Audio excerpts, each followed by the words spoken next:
You see, this is nothing like my normal video.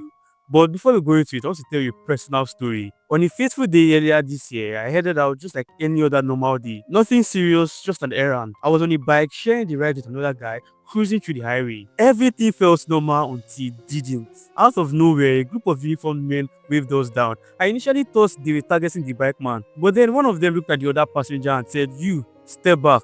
And then his eyes landed on me. He scanned me from head to toe, looked at me and said, "You, come forward." You see, I barely had time to process anything before another officer pointed to a mini white bus at the other side of the road. And he was like, "Enter the bus." Just like that. No explanation, no questioning. I hesitated, of course, because imagine strangers you don't even know in uniform telling you to enter into a strange bus. My heart was pounding. At that moment, I honestly thought I was being kidnapped. I tried to talk my way out of it with the usual Lagos defense line every young person uses. "Sir, I'm a student." But you see, even that did not work today. They didn't even care to ask who I was or where I was going. I was forced into the bus. A few minutes later, another officer entered and slammed the door shut. And the very first thing he said was, "Give me your phone." This man went through everything: gallery, hidden files, chats, and then suddenly he looked up and started smiling. And then he handed my phone back and started saying things like, "Ah, you are a good guy, you look sharp." And me, I'm like, who is smiling with this one? Then the next thing that came out from his mouth was, "Anything for the boys." So apparently he couldn't find anything to hold me by. So I just asked quietly, "Can I go now?"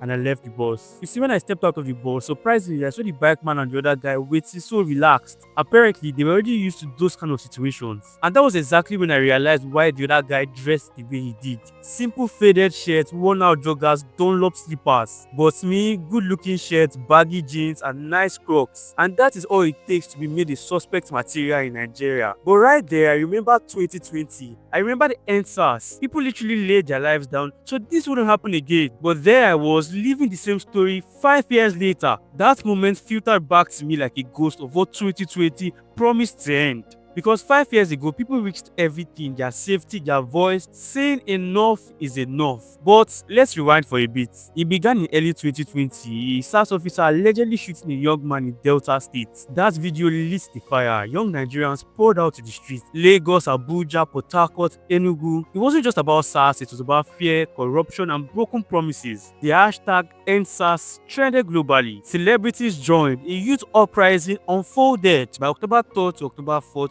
protest had begun. People were asked for basic dignity. No bad roads, no extortion, no harassment from police for being the type of person that dresses nice. October the 20th, 2020. Lekki Toll Gate. Streets full of people singing, waving the Nigerian flags. At first, calm. Then the reports came in, lights went off, soldiers arrived, and the silence shattered.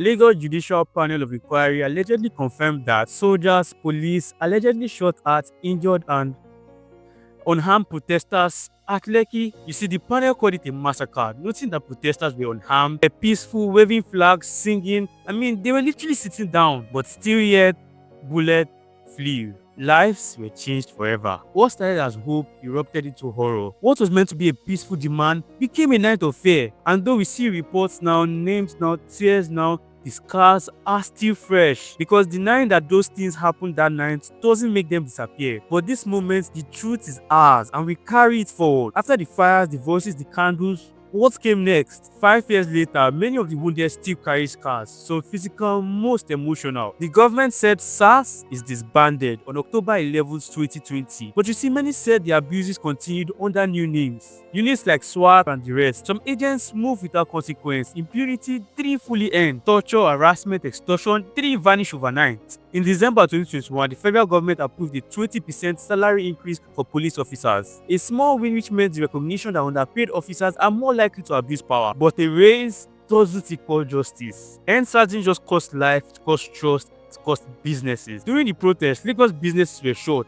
Losses estimated in hundreds of billions of naira. Manufacturers couldn't move workers or even goods. Chamber of Commerce said in just 12 days, economic activities ground to near halt. You see, my experience that day was a glimpse of the threats people protested against. Not just someone protesting at a toll gate, but an everyday person with no platform walking through life stopped and violated. People died so it wouldn't happen again. And still yet, it does. So when I share these videos, not just for me, but for everybody who's felt unsafe on their own streets. For those who remember or simply can't forget.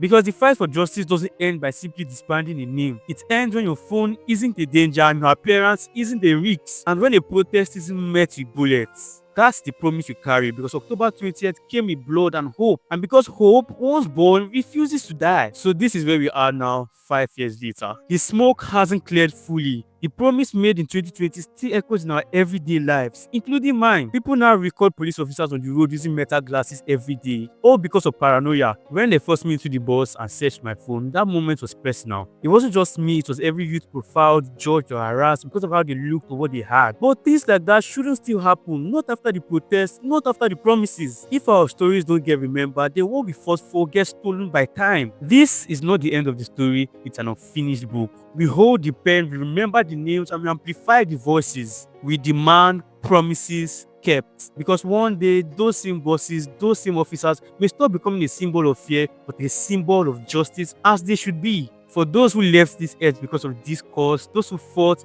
and those who were silent, we carry your story from October 20th, 2020 and every day after. This is the Untold, and true change truly starts when we learn to remember our history, stories, and the promises. Like, comment, subscribe, and I'll see you in the next one.